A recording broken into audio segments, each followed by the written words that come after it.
7ไอเทมพันปีในยูกิโอเกมกลคนอัจฉริยะจะมีไอเทมชิ้นไหนบ้างใครเป็นคนครอบครองและพลังของแต่ละไอเทมคืออะไร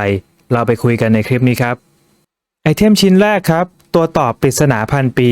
ไอเทมชิ้นนี้เป็นที่สิงสถิตของวิญญาณฟาโรห์ผู้อุทิศตนเพื่อผนึกเทพปีศาจเมื่อหลายพันปีก่อนไอเทมชิ้นนี้ว่ากันว่าไม่มีใครสามารถต่อมันได้เลยในตลอดระยะเวลา 3,000 ปีที่ผ่านมาผู้ที่ครอบครองไอเทมชิ้นนี้คือมุโตะยูกิผู้ที่เฝ้าต่อตัวต่อปริศนาพันปีมาถึง 8 ปีแต่ในที่สุดเขาก็ต่อมันสำเร็จด้วยพลังความรักที่มีต่อเพื่อนเมื่อต่อสำเร็จแล้วก็เกิดยูกิอีกคนหนึ่งภายในใจของเขาขึ้นมาซึ่งนั่นก็คือวิญญาณฟาโรห์ที่ไร้นามนั่นเองไอเทมพันปีชิ้นที่2ตาช่างพันปี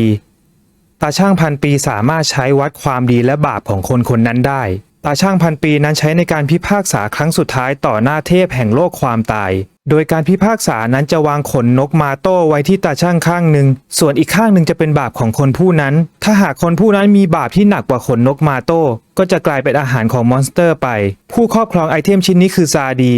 ดีนั้นยังเคยใช้ตาช่างพันปีพิพากษาคนที่บุกรุกสุสานอียิปต์อีกด้วยไอเทมพันปีชิ้นที่3กุญแจพันปีกุญแจพันปีสามารถเปิดเข้าไปดูจิตใจของคนคนนั้นได้สามารถที่จะเข้าไปค้นห้องแห่งจิตใจ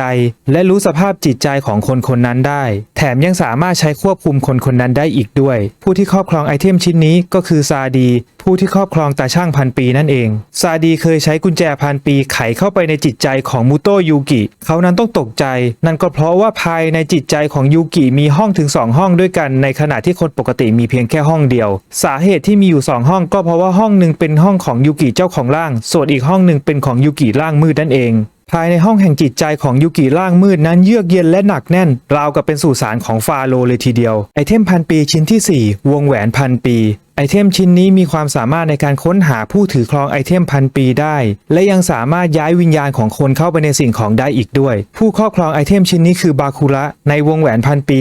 มีวิญญาณของจอมโจรที่คอยบุกรุกสุสานสิงอยู่ด้วยทำให้บาคุระผู้ที่ถือครองไอเทมชิ้นนี้มีตัวตนอยู่2ตัวตนนั่นก็คือบาคุระเจ้าของร่างและบาคุระร่างมืดนั่นเองครั้งหนึ่งบาคุระร่างมืดเคยใช้พลังของวงแหวนพันปีย้ายวิญญาณเพื่อนๆของยูกิเอาไปกักไว้ในตัวหมากมาแล้วไอเทมพันปีชิ้นที่5ในตาพันปีไอเทมชิ้นนี้มีความสามารถในการอ่านใจและล่วงรู้ความคิดของผู้อื่นได้ผู้ถือครองไอเทมนี้คือเปกาซัสผู้ออกแบบเกม Magic and Wizard ในตอนที่เปกาซัสดูเอลกับยูกินั้นได้ใช้พลังของในตาพันปีอ่านใจยูกิทำให้ล่วงรู้ถึงแผนการและความคิดทั้งหมดรวมถึงการ์ดบนมือของยูกิด้วยทำให้ยูกินั้นตกที่นั่งลำบากมาแล้วไอเทมพันปีชิ้นที่6สร้อยคอพันปี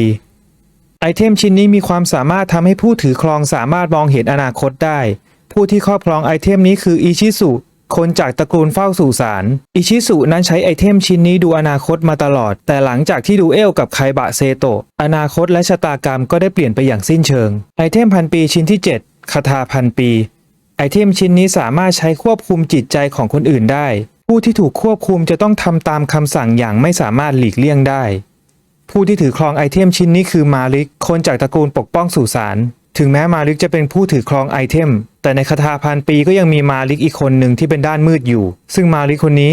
เป็นศัตรูตัวฉกาจต่อฟาโรห์และนี่ก็คือเรื่องราวคร่าวๆของ7ไอเทมพันปีในยูกิโอเกมกลคนอัจฉริยะครับสำหรับคลิปนี้ขอลาไปก่อนเจอกันใหม่ในคลิปหน้านะครับสวัสดีครับ